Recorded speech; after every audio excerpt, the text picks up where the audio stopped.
So tonight we have 5 new recipients of the Tommy Gifford Award, and it's truly an international group. We have Captain Alex Adler from Islamorada Keys, K-Lex.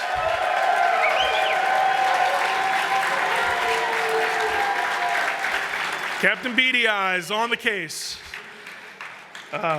Jesus Ariza.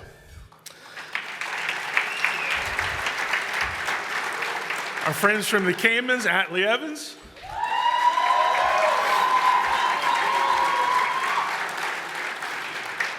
Australian Billy Fairburn, who can't be here tonight, but we'll have a video.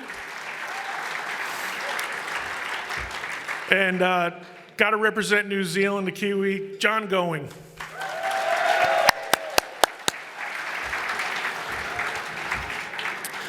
So there's actually a process that we go through to do this. The primary criteria for receiving the Tommy Gifford Award from the IGFA is that the captain or crew must have provided leadership in their trade and have earned the respect of their peers, thus making a meaningful contribution to the sport of recreational angling over an extended period of time. The nominee must demonstrate that he or she has espoused the ethical angling standards that are stated in the IGFA rulebook and by the founders of the IGFA. Earlier this year, we lost an icon in our sport and a good friend, Mark Sosin. Mark said it best when he went on in these things and he said, "There is no greater honor than to be recognized by your peers. You cannot buy it, you have to earn it." Very true. Behind me on the stage is the Tommy Gifford Awards Perpetual Trophy, and each of these honorees is enshrined on it. The trophy is housed at IGFA headquarters. So now let's start with our first honoree. He's got a lot of nicknames. Big Skipper, Captain Beady Eyes, K-Lex, the famous charter boat K-Lex.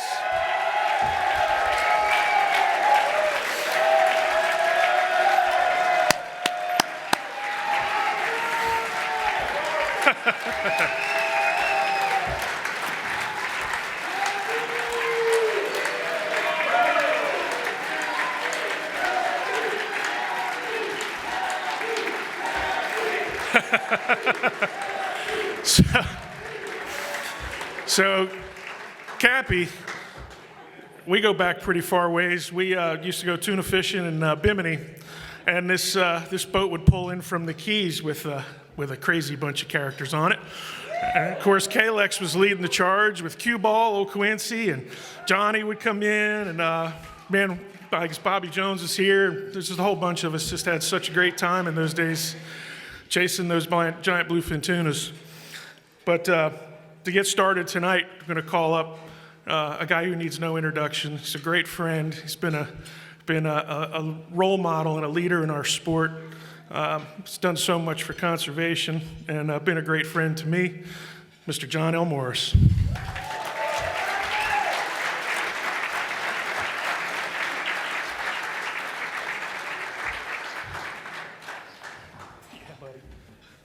Thank you, Carl.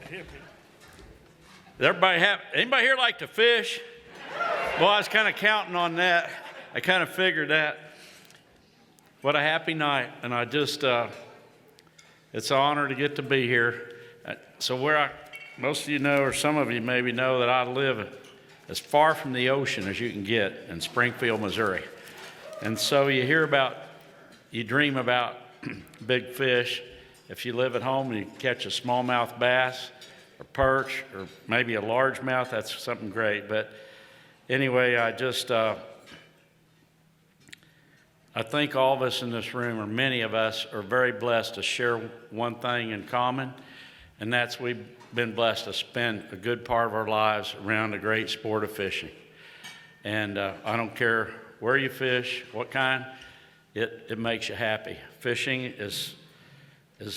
means happiness to me. And coming here tonight, I think from all of us and many people that aren't in this room, Jason, thank you, thank Roy, thank everybody involved with IGFA for your dedication to the future of the great sport of fishing.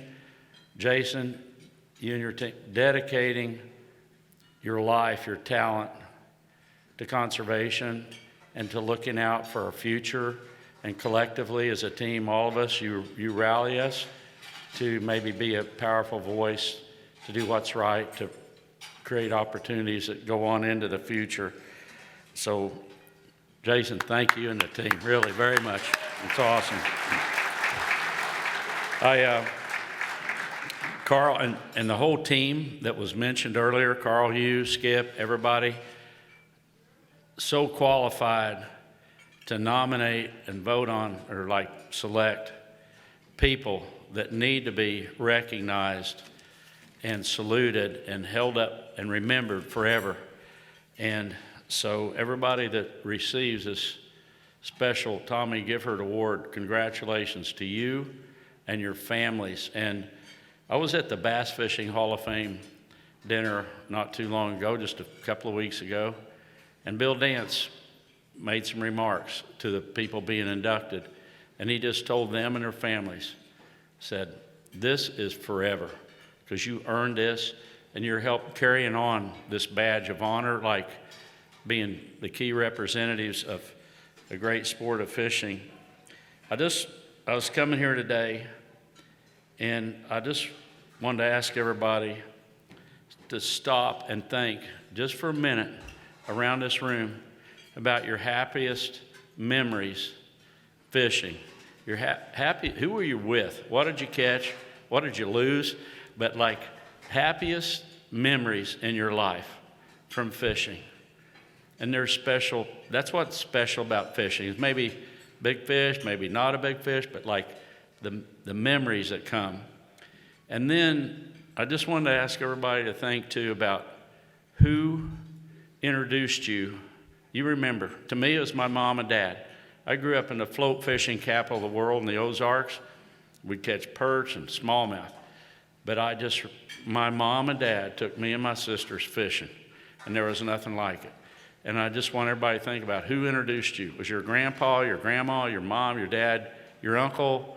Who introduced you? And think about that for a minute. And then think about also, to me, that's the happy times, who introduced you. And that, to me, has a lot to do with tonight and these awards. And everyone who's receiving all these great captains, mates, my buddy Captain Alex, everybody, Jesus and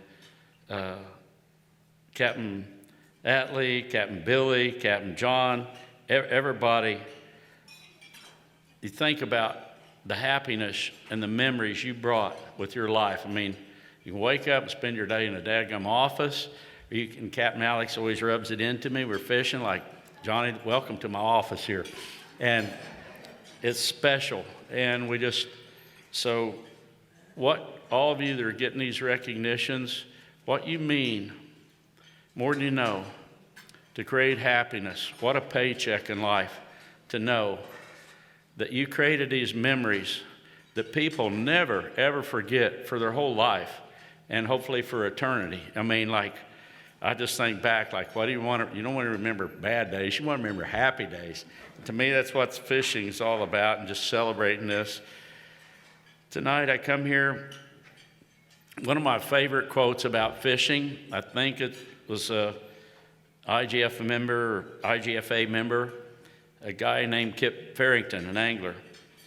And his quote was this: in a lifetime spent fishing, I've come to realize that it's not the big fish that you catch, but the people you meet and the friends that you make along the way. That's what matters the most. And to me, that it hits. So I come here tonight, and I came here tonight from in the sticks to be here because this special guy I met in my life, Captain Alex Adler. And so he asked me to say a few things, so I'm going to get carried on away, but congratulating everybody, but special Alex. So I think he was 17 years old. And Alex, I'm going through this scrapbook, and I tell you what was tearing me up is just it brought back memories, your old scrapbooks, right? This hippie kid. He had this boat, it was called Amy J. And is that right? Yeah. So anyway, we go out. I'm with this Rep Don Coffey from Shimano. We go out fishing with Alex. We just had a blast. And then one thing I really thought a lot about Alex was he always had quality mates, like that chick on the left. And then the second thing I really thought highly, Jamie, excuse me, this is a long time ago. Another quality of Captain Alex, he had a lot of good-looking mates. So anyway, I'm glad that Alex is better at catching big fish than he is at hunting deer, but he came up to Missouri. We've been you meet lifetime friends through fishing.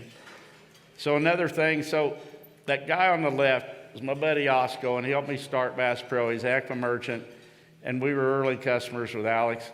So he said, he'd go out and there's a lot to being a great captain. You get people excited, but every fish we caught, it's like something's, Johnny, this is amazing. I said, I don't know all these fish. I said, what is it? He said, Johnny, you got to get this mounted. This is a rainbow runner. This is great. My taxidermy bill was like 3 times what the charter was. So anyway, we go on, and man, I got that thing mounted too. So Alex, we've been fishing with him. He calls me, he said, Johnny, do you want to go big game hunting? Do you want to go fish for a giant bluefin tuna? I had never even heard of such a thing. I said, heck, sign me up, buddy, if it's a big fish. So the guy this picture's later on. Alex, I don't believe at the time had ever caught a giant tuna. I hadn't heard of him, so I just signed up to go. The guy in between us was Alan Starr. And he was like one of Alex's mentors, and he was our coach. We signed up to go to Bimini, and I started reading about these tunas, and I read about Ernest Hemingway, and he was the first angler to catch a giant tuna in the Bahamas, I think in 1936, and I think it weighed 536 pounds. Anyway, he stayed at this place called Complete Angler. So hell, I signed up to Complete Angler. I take my dad and a boat salesman, and so we're going there, and we're staying upstairs. Well, what I didn't realize, the band doesn't start. They stop playing at daylight. My dad, he's not real happy. So we get down to the dock, though. I don't care how late we were up. We get to the dock at like 6 o'clock in the morning. No Alex, no mates, nobody. 7 o'clock, nobody. 8 o'clock, nobody. Finally, about 9:30 or 10, Captain Alex and Cue Ball show up. And my dad was not happy. I was not happy. He said, Johnny, we got to have sun to see these fish. Anyway, since that, we just started catching these fish. And there's nothing like, it takes teamwork to catch a big tuna. Bobby Jones, I saw him here. We had happy times. And we caught some fish. And what is life? Alex in the kitchen, man, cooking tunas, cooking ribs, being a buddy. It's like, we're going to church here, I guess. Peter B's telling stuff, but it's just everybody through fishing, conservation. Alex and Cue Ball come to Missouri and catch some trout. We went back and used them for bait for tunas, but grills, there is nothing in life. I got to back up. Let's see. So here's this old guy, John Anderson, in the middle, and his dad, country music guys and famous guys. But man, Alex, they caught those fish. It was the happiest day of their life. So many memories with you, Alex. So many fish, so many big fish along the way. Small fish, big fish. He's relentless, old beady eyes. Look at this kid. Did he grow up with it? I couldn't do that in Missouri, but that's one of my favorite pictures. One of my favorite people. This Kurt Gowdy, people you meet along the way, President Bush, George Hummel, I don't want to be selfish about taking too much time, but we all have our buddies, people you meet that you never forget. And Alex, I got to back up. There's another guy. This wasn't with Alex. That's Captain Terry Robinson on the left. Terry, Buddy, I'm nominating you for this Tommy Gifford deal. But and Richard Childress, another old redneck country guy, and we were with Captain Alex catching fish. Dale Senior used to come over and tuna fish with us. He had one on one time that broke off. And then my kids, like generational, taking kids fishing. Alex and I went one time to the Outer Banks up in Charles Perry's country, and we caught 31 big fish one day. And just, Alex, what you mean to me and my family? There's Carl, like JP's first sailfish. My little girl Megs. She just, buddy, you make people happy. All you captains, every one of you, what's your paycheck in life? And then that's my grandson. And so there was a T-shirt some of the mates used to wear, "The Torture Never Stops." That's my grandson. His name's Tarpon. And Alex took him out for one of his first fish, but he wasn't so happy. And then this not long ago, Alex calls me about some tunas coming through the Keys. And I said, man, I don't think I can make it. I'm staring at the wall, the ceiling at like 3 a.m. I said, buddy, I'm coming. So we go out, and this great crew, Alex's beautiful, sweet daughter, Allie, and Nick, and this different folks, Captain Terry, and we go out, and we caught this tuna off the Keys. And that was like right out of Islamorada, right in his backyard. And it just, Alex, he'd always scream down from the tower like his cue ball and me and everybody. He'd say, and he still does, he goes like, listen to me, he's screaming down like directing orders. Alex, listen to me. I love you, buddy. Everybody have a happy night.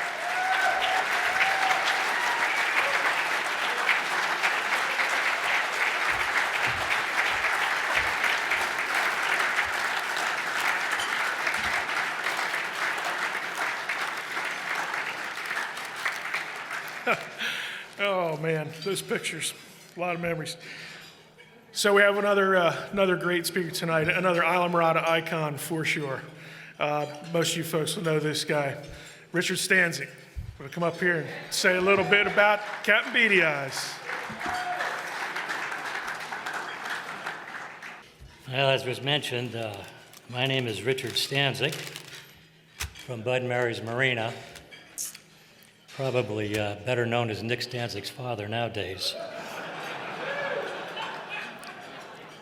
Now, it's interesting. I guess Johnny really stole a lot of my thunder. I was kind of thinking about what I would talk about on the way up here. I'm glad I made a couple of notes.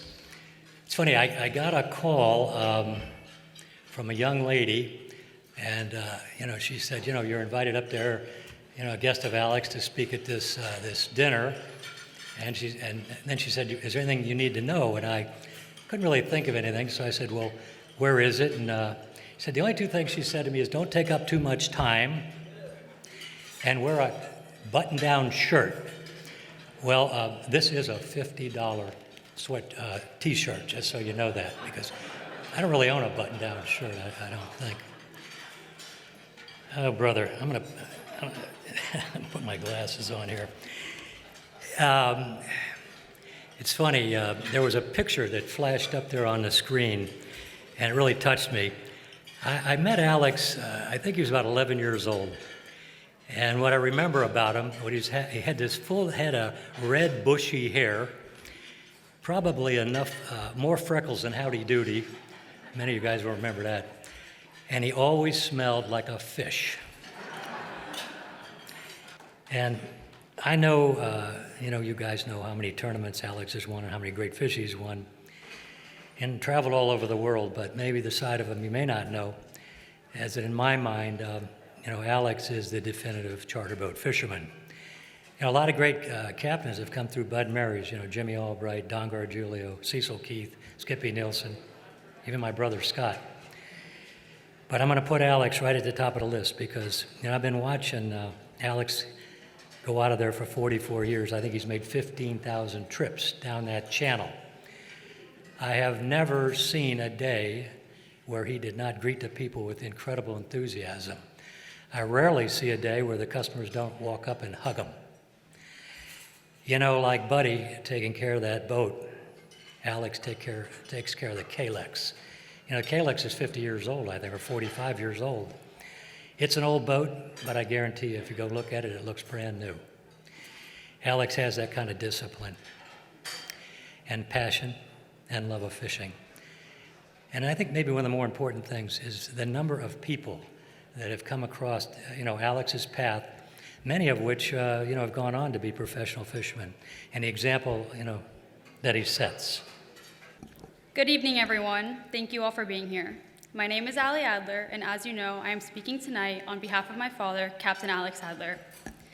As I speak, you may notice that my speech differs a little from others you'll hear tonight, as I am not a fellow angler, a longtime client, or a mentor, but rather someone who has grown up observing the behind-the-scenes perspective of my father's success. From a young age, I've had numerous people ask, "What's it like having Alex Adler as your dad?" In the back of my head, I'd think, well, we watch that Weather Channel with the robot voice. He talks a lot about these things called bluefin tunas, and he smells really fishy when he gets home from work. However, as I got older, the answer to that question changed significantly. When asked the same thing today, I usually smile and say, I'm very lucky. But in no way does that short statement exemplify the level of gratitude and pride I have for my father and his work ethic. I have watched trophies come through the front door. I have seen countless fish hanging from the spikes under the Kalex sign. I have read the newspaper and magazine articles from before I was born, but I've also seen far beyond that. I've been home the nights that he arrives well after dark, thanks to hours in the engine room. I've watched the days off after fishing 30 straight when he wakes up and goes to the boat anyway because you gotta keep up on the old girl. And I've been part of the yearly conversations that we have that go something like, Dad, I really think we'll survive if you don't fish a half day on Thanksgiving. Or come on, why don't you take the day off? It is your birthday. By now, you're starting to get my point. While I'm always proud of a tournament win or a heavy fish on the dock, there is so much more to what has him sitting here tonight. His dedication to the sport, his humble nature, his willingness and enthusiasm to share his knowledge, and most of all, his ability to think like a fish amaze me every day. One memory stands out as a combination of these characteristics. Just over a year ago, I made fun of my dad at dinner time as my mom and I watched him in his famous hands-on-hip stance stare out the window as the trees moved a certain way, and he told us, girls, there's gonna be some giants out there tomorrow. Less than 24 hours later, I received a text from someone aboard, and needless to say, it was a picture of a bluefin boat side. Funny enough, there were in fact some giants out there. Some congratulated, some brushed it off as luck, but he was focused on the next day when myself and dear friend Johnny Morris were aboard. After releasing the second one in 2 days, more congratulatory remarks flocked in, and his most common response was, Johnny and Allie were with me, what a special day. To me, that short story itself unfolds each aspect of what I said a minute ago. Dedication, enthusiasm, knowledge, and humbleness. Dad, I thank you for the examples you've set, the fish stories you told, and most importantly, the time we've spent together on the Kalex. I will never forget hearing, hey, don't break a nail, every time I pick up a rod, or, oh boy, your mom must have taught you to cast like that, every time I cast a bait. With so much of your heart put into fishing, you have never made me feel anything less than loved. You deserved every bit of recognition that you're getting tonight, and I hope you know I'm your biggest fan. Thank you.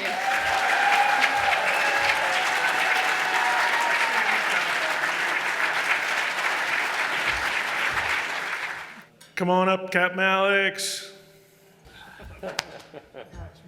Allie, that was very heartwarming. Johnny, Richard, great stories.